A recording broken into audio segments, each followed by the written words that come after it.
détails parce que il se peut que ma famille voit cette vidéo. Et moi j'ai un peu l'impression que c'est peut-être pas si important que ça. Pas le sexe, hein. Bien sûr que le sexe est important, enfin, c'est une constitution de la vie, c'est bien évident, mais que cette idée qu'il faut absolument explorer, découvrir de nouveaux horizons, ouais, je sais pas si c'est un but en soi en fait.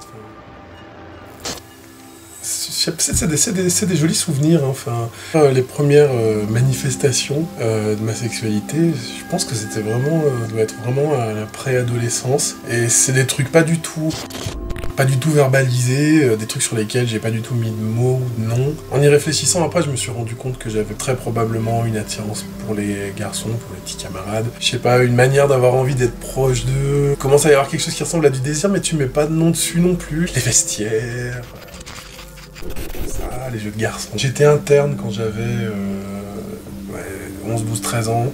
C'est un souvenir très érotique en fait. Encore maintenant, il y a des éléments vraiment de ma fantasmatique, on va dire, qui sont complètement liés à cette expérience d'avoir été interne dans un dortoir de garçons, et avec les grands qui commençaient déjà à être des mecs, hein, qui se baladaient à Walpé dans l'internat, tout ça, moi ça m'impressionnait énormément. Des souvenirs comme ça, d'avoir entendu mes camarades se masturber, ça me mettait dans des états pas possibles.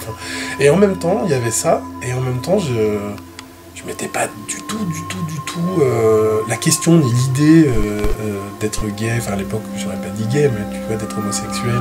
Sauf qu'en fait si je regarde bien, je me rends compte qu'il y avait tous ces trucs, il fallait sortir avec des filles, j'en avais rien à foutre. Je faisais mine de m'y intéresser, j'avais même pas envie d'aller jusqu'au bout du truc. Je m'intéressais beaucoup plus à ce que faisaient mes potes avec leurs copines. Quelques années quand même de lutte contre moi-même, avec ce truc que je sentais qui montait, et en même temps je voulais pas. Je l'ai, mais repoussé d'une force, un truc, ça a été... J'ai jamais assimilé ça à un truc honteux. Il y a eu un moment où vraiment, ouais, ça a été une espèce de lutte contre moi-même. Ma première fois, ça a été assez tardif, hein. J'avais genre 18 ans. Donc c'était avec ma copine. J'en garde un souvenir assez charmant, en fait. J'avais moins envie qu'elle, manifestement. Mais bon, on a donc passé le cap, ce qui n'a pas empêché que j'étais en fait extrêmement amoureux de mon meilleur pote de lycée. Donc pendant un certain temps, j'étais soi-disant bi, ce qui signifiait surtout que occasionnellement je pouvais avoir une histoire, mais une aventure avec une fille, mais qui allait jamais très très loin parce que le désir était pas trop là. Et pareil.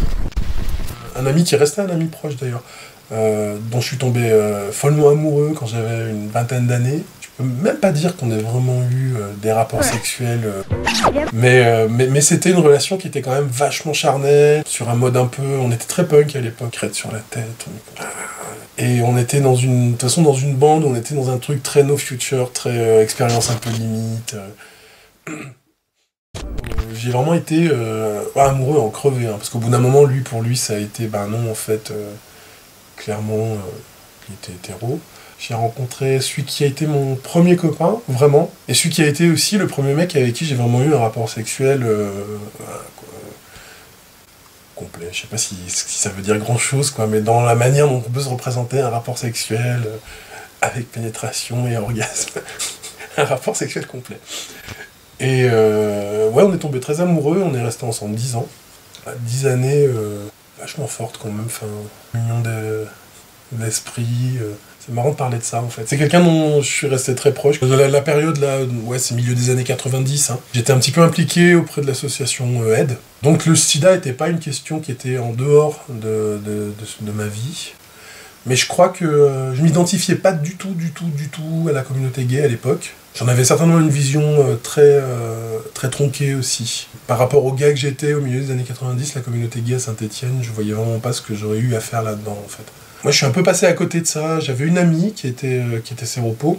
J'ai pas vécu en fait l'époque noire du sida en ayant le sentiment que ça me menaçait personnellement, que j'étais en danger, et si j'ai perdu des amis, c'était pas forcément des amis qui étaient gays ou dans la communauté gay, donc du coup ça m'a pas impacté de la même manière que parfois j'entends des gars de ma génération en parler. Sur la période un peu punk là dont je parlais, je crois qu'on était aussi un peu dans une esthétique un peu self-destructive quoi. Je crois qu'on s'en foutait un peu en fait. Enfin, c'est con à dire, c'est même un peu moche à dire, je crois, surtout pour un gars qui était engagé chez Ed à l'époque. Mais je crois qu'on s'en foutait un peu. Je me rappelle d'avoir fait des échanges de sang avec des potes, des trucs comme ça, donc des trucs à haut risque, hein, on aurait pu se contaminer joyeusement, mais on s'en foutait complètement. Et ensuite j'étais en couple, et on n'était pas un couple absolument exclusif. Généralement, moi, quand je suis en couple, je suis finalement assez stable. C'est un peu plus compliqué et compulsif quand je suis célibataire. Sur les 10 années où j'étais avec lui, je me suis aussi relancé sur quelque chose qui s'approchait, qui était un chemin spirituel, on va dire. Un chemin de foi, en fait. J'étais pas du tout dans un regard qui était forcément sur le tabou, sur des choses comme ça. L'idée quand même que le corps, que l'échange avec l'autre par le corps, que la sexualité, ça a quand même une dimension. Je vais pas dire sacrée, parce que je trouve que c'est un peu ringard de dire oh, le sexe c'est sacré. Mais en tout cas une dimension qui rejoignait des trucs spirituels. Donc j'étais pas trop dans l'optique non plus d'aller dans tous les sens, de consommer beaucoup de cul, quoi. C'était pas tellement mon trip. Ça l'a été davantage après. C'est une question, pour moi, ça rejoint vraiment une question de chemin personnel. Je sais qu'il y a des mouvements, je parle de foi chrétienne, hein. Je sais qu'il y a des mouvements qui sont inclusifs. Le problème, c'est que vraiment au niveau de la spiritualité pure, l'endroit où je reconnais mes attaches, c'est pas une église inclusive, hein. C'est l'église catholique qui est pas réputée pour être la plus accueillante à ce niveau-là. T'es sur du chemin personnel, t'es dans ta relation personnelle avec le divin, et c'est dans ce chemin-là que tu trouves aussi... à la fois ça reste une question, et en même temps tu trouves petit à petit une forme d'équilibre aussi. Vachement lié pour moi justement à l'idée que l'autre n'est pas un bien consommable. Et que donc du coup, ça veut pas non plus dire que je m'astreins à, je sais pas, sexualité. De toute façon, la sexualité n'est pas reproductive, donc déjà je suis mal barré par rapport au dogme. Du coup, c'est vrai que j'ai quand même vachement de mal avec une vision assez consumériste, quoi, de la sexualité. Enfin, ça c'est un peu terrible, parce que j'ai rencontré un gars qui est un militant vraiment important dans l'histoire de la communauté gay et LGBT en France. C'est quelqu'un qui m'a quand même vachement réconcilié avec la communauté gay. Je voulais bien être homo, ça d'accord, mais alors m'identifier à la culture gay, c'était un peu compliqué pour moi, quoi. Cette histoire-là, c'est quand même quelqu'un qui m'a vraiment réconcilié avec ça, que j'avais ma place là-dedans, que l'image que j'avais de cette communauté était donc très restreinte et tronquée. Je vais pas dire de m'épanouir là-dedans, parce que je la trouve toujours très critiquable, cette communauté, à bien des égards. De m'y reconnaître et d'y reconnaître les miens.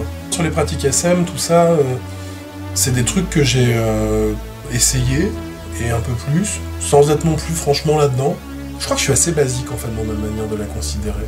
Il m'est assez rarement arrivé d'avoir la sensation, en baisant, d'être en train d'explorer un nouveau monde, quoi. Enfin, si c'est trop mis en scène, si c'est trop... J'aime beaucoup la spontanéité dans le sexe. Ça, c'est un truc que j'aime beaucoup. On rencontre un gars dans un bar, on se plaît, on part, on baise, et puis voilà, quoi. Ça m'intéresse pas tellement, les plans. Salut, je t'attends à 4 pattes. Bah merde, rien que le fait que tu me le dises, j'ai déjà vachement envie, tu vois. Je me suis un peu garé, là. J'ai posé une question. Est-ce que je m'identifie à la communauté BER ? Enfin, ce qui m'intéresse dans cette communauté, c'est qu'en fait, c'est à la base, parce que je trouve que justement, finalement, on retombe dans les mêmes travers au final, mais à la base, c'est quand même une communauté qui est axée sur des physiques qui sont pas les physiques stéréotypées, style couverture de têtu, quoi. Sur des... on est moins sur cette espèce de body-fascisme qui est quand même vachement prégnant. Truc, c'est... les mecs, ils sont fit, ils sont musclés, ils sont... Et donc là, il y avait l'idée un peu de morphologie un peu différente, de type trapu, de type poilu, voire de type vraiment gros, de type plus vieux aussi. Là, j'aime bien cette approche-là. J'ai eu l'occasion de pas mal rencontrer la communauté BER à San Francisco, où là, tu sens vraiment que ce truc-là, ça reste vachement au cœur de cette communauté. On est gros, on est pédé, on était gros pédé, j'aimais bien. Que finalement, un peu en douce quand même dans cette communauté. Il y a un peu les bons vieux critères qui reviennent, quoi. C'est-à-dire que d'un seul coup, tu te retrouves avec des mecs qui sont jeunes, musclés, mais juste un peu poilus. Et comme ils sont un peu poilus, c'est des ours, mais n'empêche que tu retrouves le stéréotype de base. En même temps, c'est des beaux mecs, je veux dire, les canons physiques, s'ils existent, c'est pas pour rien. Enfin, c'est pas non plus... je vais pas non plus dire que si un mec comme ça vient me draguer, je vais pas cracher dessus. Je sais même plus si on est vraiment dans le désir, en fait, ou si on est dans le... comment dire, dans l'injonction, c'est-à-dire il faut baiser. Parce que même quand tu dis que dans une relation c'est un couple ouvert, implicitement il y a quand même la volonté de prendre soin de ton couple, de prendre soin de l'autre, de pas le blesser, de pas partir dans tous les sens. Comme je bosse dans la prévention VIH, et comme dans le cadre de ce boulot, je fais de la prévention sur les applis de rencontre, et du coup j'ai une vue un peu transversale de ce qui se passe. Ça m'a bien vacciné en fait. Cette manière de considérer le sexe, peut-être que c'est aussi ça vieillir, hein, je sais pas. Et si c'est le cas, ben je pense que c'est peut-être pas plus mal.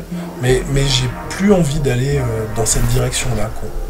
Je l'ai fait, et maintenant j'ai envie d'autre chose. Je sais pas si on peut vivre toute sa vie comme un espace de recherche et d'expérimentation permanente. Je trouve que des fois c'est bien aussi de trouver et de poser des choses.